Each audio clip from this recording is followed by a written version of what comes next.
Assalamualaikum warahmatullahi wabarakatuh. Perkenalkan, nama saya Erlangga Primayandi, NIM C0D024038 dari program studi perpajakan Fakultas Ekonomi dan Bisnis.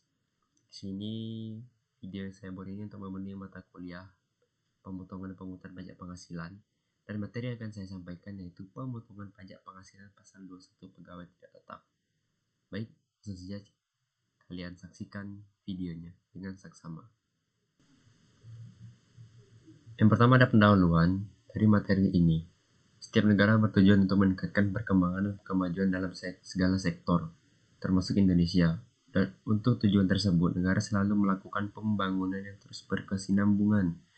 Pajak merupakan sumber pendapatan negara strategis dan potensial sehingga harus dikelola dengan baik agar pembiayaan negara dapat berjalan dengan lancar dan transparan.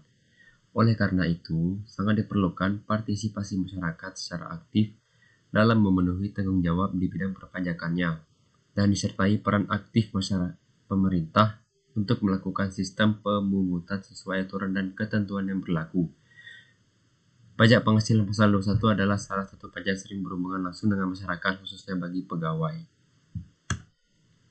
Nah, untuk rumusan masalah yang akan kita bahas itu ada 4, mengenai dasar pengenaan pemotongan PPh 21 pegawai tetap, pengertiannya apa, dan perubahan skema perhitungannya dari peraturan lama ke peraturan baru, dan bagaimana contoh perhitungannya. Pengertiannya adalah, pegawai tidak tetap adalah pegawai termasuk tenaga kerja lepas yang hanya menerima penghasilan apabila pegawai yang bersangkutan bekerja berdasarkan jumlah hari bekerja, jumlah udah hasil pekerjaan yang dihasilkan, atau penyelesaian suatu jenis pekerjaan yang diminta oleh pemberi kerja. Jadi, sesuai dengan judul awalnya, pegawai tidak tetap, berarti pekerjaannya itu tidak tetap. Kadang hari ini, kadang mungkin 2 hari ke depan, terus berapa hari tidak bekerja lagi, terus 2 hari dia bekerja berturut-turut, terus tidak bekerja lagi, tidak menerima penghasilan. Nah, itu pegawai tidak tetap. Nah, dasar pengendaannya seperti ini. Dalam penghasilan tidak dibayar secara bulanan dengan jumlah sampai 2,5 juta sehari sebesar penghasilan bruto sehari. Dalam hal penghasilan terima atau diperoleh harian, rata-rata penghasilan bruto sehari dalam penghasilan terima atau diperoleh selain harian. Nah, dalam hal penghasilan tidak dibayar secara bulanan dengan jumlah lebih dari 2,5 juta sehari sebesar 50% dari jumlah penghasilan bruto. Nah, kalau misalnya penghasilan bruto dibayar secara bulanan sebesar jumlah penghasilan bruto. Ini dasar pengenaannya, penghasilannya. Nah, ini perubahan skema perhitungannya. Dari berdasarkan Peraturan Menteri Keuangan Nomor 168 Tahun 2023, yang di bawah ini merupakan tarif yang terbaru. Nah, ini yang di tabel atas ini ketentuan lama. Nah, kalau yang ketentuan baru, kalau penghasilan bruto harian kurang dari 450.000, perhitungannya adalah 0% dikali penghasilan bruto harian.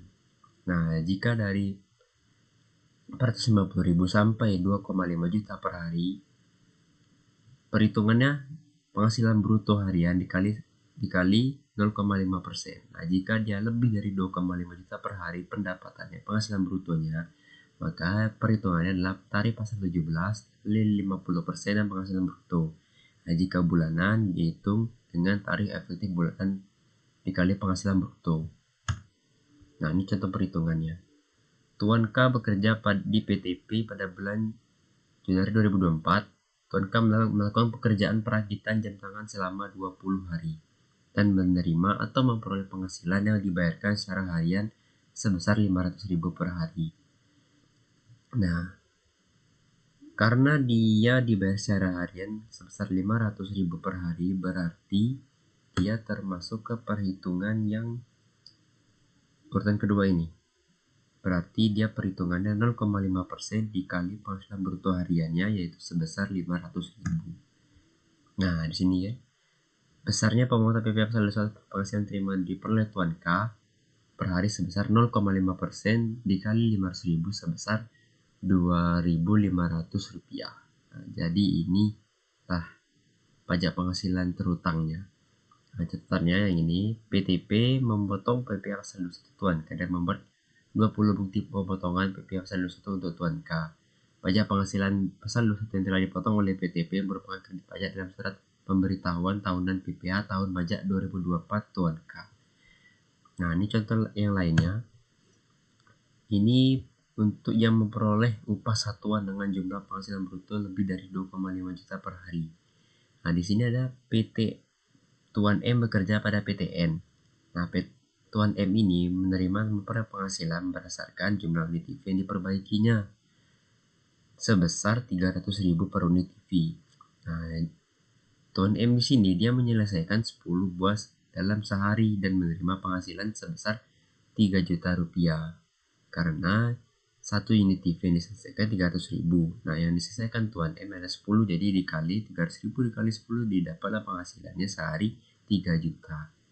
Nah, karena dia penghasilan sehari 3 juta, berarti dia masuk ke kategori lebih dari 2,5 juta per hari. Berarti perhitungannya dengan peraturan terbaru ini, dengan tarif pasal 17 dikali 50% dan dikali penghasilan brutonya itu 3 juta. Nah, di sini kan penghasilan bruto sehari adalah 3 juta. Nah, berarti dia dihitung menggunakan tarif pasal 17 ayat 1 dan dikali 50% dan penghasilan bruto seharinya. Nah, jadi seperti perhitungannya. Karena dia masih di bawah 60 juta, berarti dia tarif pasal 17-nya dikali dengan 55%, dikali 50%, dikali 3 juta, dan didapatlah PPh terutangnya sebesar 75.000. Jadi inilah perhitungannya. Dan catatannya yaitu pada PTN memotong PPh pasal 21 Tuan M sebesar 75.000 dan membuat bukti pemotongan PPh pasal 21 untuk Tuan M. Dan PPh pasal 21 yang telah dipotong oleh PTN merupakan kredit pajak dalam SPT tahunan pajak 2024 Tuan M.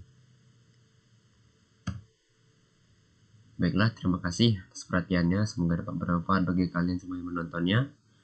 Wassalamualaikum warahmatullahi wabarakatuh.